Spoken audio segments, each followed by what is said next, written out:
Hi dear students, இப்போ கவுன்சிலிங்க்கு ரொம்ப முக்கியமான டாக்குமெண்ட்ஸ் என்ன, கவுன்சிலிங் அட்டென்ட் பண்றதுக்கு என்னெல்லாம் தேவை, அதை பத்தி தான் பார்க்குறோம். நிறைய ஸ்டூடெண்ட்ஸ் கன்ஃபியூஸ் ஆயிக்கிறீங்க.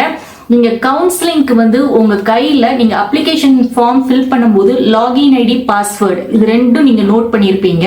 சப்போஸ் அதுவும் நீங்க நோட் பண்ணல அப்படின்னா, லாகின் ஐடி நோட் பண்ணல அப்படின்னா உங்களுடைய இமெயில் ஐடி அப்ளிகேஷன்ல கொடுத்துருப்பீங்க இல்லையா, அந்த இமெயில் ஐடி போடலாம். அப்படி இல்லைன்னா அப்ளிகேஷன் நம்பர்னு சொல்லிட்டு நம்மளுக்கு ரேங்க் லிஸ்ட்ல வரும், அந்த அப்ளிகேஷன் நம்பரை நம்ம என்ன பண்ணலாம் அப்படின்னா லாகின் ஐடியை யூஸ் பண்ணி நம்ம லாகின் பண்ணலாம்.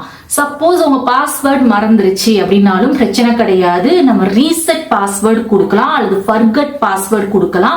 ஃபர்கட் பாஸ்வேர்டு அப்படின்னு கொடுத்தீங்கன்னா அப்ளிகேஷன் ஃபார்ம்ல ஃபில் பண்ணும்போது என்ன மொபைல் நம்பர் கொடுத்துருந்தீங்களோ அந்த மொபைல் நம்பருக்கு, அந்த ரிஜிஸ்டர் மொபைல் நம்பருக்கு ஓடிபி வரும். அந்த ஓடிபி போட்டு நீங்க உங்க பாஸ்வேர்டை ரெக்கவர் பண்ணிக்கலாம். So my dear students, login ID password இல்லை, மறந்துட்டேன், நோட் பண்ணிட்டேன், அதுக்கெல்லாம் எந்த இஷ்யூஸும் கிடையாது. ரொம்ப ஈஸியா என்ன பண்ணிக்கலாம் அப்படின்னா ரெக்கவர் பண்ணிக்கலாம். நீங்க கவுன்சிலிங் பார்ட்டிசிபேட் பண்ண முடியும். ஸோ செகண்ட் என்ன ரொம்ப முக்கியமானது அப்படின்னு பாத்தீங்கன்னா, அப்ளிகேஷன் ஃபார்ம் ஃபில் பண்ணும்போது நீங்க என்ன ரிஜிஸ்டர் மொபைல் நம்பர் கொடுத்தீங்களோ அந்த மொபைல் நம்பரை ஆக்டிவா வச்சுக்கோங்க. அந்த மொபைல் நம்பருக்கு தான் உங்களுக்கு ஓடிபி வரும். ஓடிபி எதுக்கு அப்படின்னா, கவுன்சிலிங் பார்ட்டிசிபேட் பண்ணும்போது நம்ம ஒரு 250 rupees ரிஜிஸ்ட்ரேஷன் அமௌண்ட் பே பண்ணுவோம். ஸோ உங்களுக்கு 250 ரூபாவும் நீங்க ரெடி பண்ணி வச்சுக்கோங்க.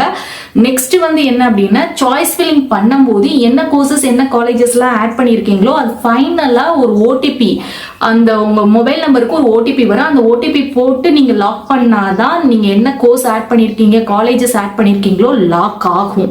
ஸோ அதனால அந்த மொபைல் நம்பர் ஆக்டிவா இருக்கான்னு பார்த்துக்கோங்க. கண்டிப்பா அந்த மொபைல் நம்பர் ஓடிபி போட்டு தான் நீங்க கவுன்சிலிங்கே நீங்க ஃபினிஷ் பண்ணி முடிக்க முடியும், கம்ப்ளீட் பண்ணி முடிக்க முடியும். ஓகே, அப்பார்ட் ஃப்ரம் இதை தவிர ஏதாவது சர்டிபிகேட்ஸ் தேவையா அப்படின்னு கேக்குறீங்க. எந்த சர்டிபிகேட்ஸுமே கவுன்சிலிங்க்கு தேவை கிடையாது. பட் ஒவ்வொரு ரவுண்டு கவுன்சிலிங் முடிஞ்ச உடனே நம்மளுக்கு இமீடியட்டா ரிசல்ட் ரிலீஸ் பண்ணிடுவாங்க. ரிசல்ட் ரிலீஸ் பண்ணிட்டு நம்மளுக்கு என்ன கோர்ஸ் என்ன காலேஜ்ல கிடைச்சிருக்கோ அந்த காலேஜ்ல போய் நம்ம என்ன பண்ணணும் அப்படின்னா ரிப்போர்ட் பண்ணணும். அதாவது நம்ம சீட்டை கன்ஃபார்ம் பண்ணணும். அதுக்கு 1 week டைம் கொடுப்பாங்க.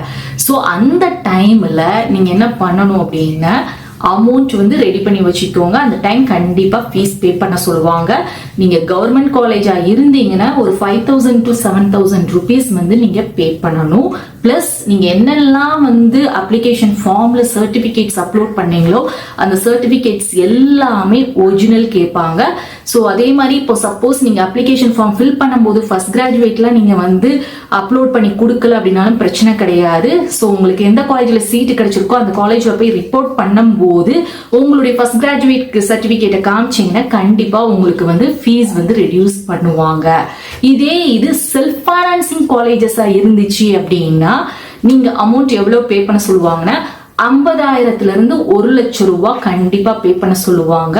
ஸோ அந்த அமௌண்ட்டை இப்பவுமே ரெடி பண்ணி வச்சுக்கோங்க. ஸோ அந்த 1 week டைமுக்குள்ள நீங்க அமௌண்ட்டை பே பண்ணி உங்க சர்டிபிகேட்ஸ் எல்லாமே நீங்க என்ன பண்ணணும்னா அவங்ககிட்ட ஹேண்ட் ஓவர் பண்ணணும்.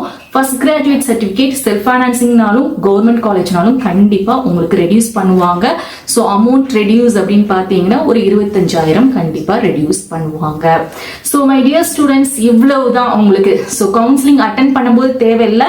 ஆனா கவுன்சிலிங் முடிஞ்சு ரிசல்ட் வந்த உடனே நம்மளுக்கு 1 weekல தான் டைம் கொடுப்பாங்க. அந்த டைம்ல இந்த அமௌண்ட்டும் இந்த சர்டிபிகேட்ஸ் எல்லாத்தையும் கொண்டு போய் நம்மளுக்கு கிடைச்ச காலேஜ்ல கொடுத்து நம்ம சீட்டை கன்ஃபார்ம் பண்ணிக்கிடணும். ஸோ அதனால இப்பவுமே நீங்க அமௌண்ட்டையும் ரெடி பண்ணி வச்சுக்கோங்க. எல்லா ஒரிஜினல் சர்டிபிகேட்ஸையும் கரெக்டா ரெடியா வச்சுக்கோங்க. நான் சொன்ன லாகின் ஐடி பாஸ்வேர்டு அண்ட் உங்களுடைய முக்கியமா உங்களுடைய அந்த ரிஜிஸ்டர் மொபைல் நம்பர் ஆக்டிவா பாத்துக்கோங்க. சோ உங்களுக்கு கண்டிப்பா இது யூஸ்ஃபுல்லா இருக்கும்னு நினைக்கிறேன். இந்த வீடியோ உங்களுக்கு பிடிச்சிருந்தா லைக் பண்ணுங்க. அதே மாதிரி அப்டேட்ஸ் அண்ட் எல்லா இதுக்கும் தெரிஞ்சுக்கிறதுக்கு வாட்ஸ்அப் அண்ட் டெலிகிராம் சேனல்ல ஜாயின் பண்ணிக்கோங்க. தேங்க்ஸ் ஃபார் வாட்சிங்.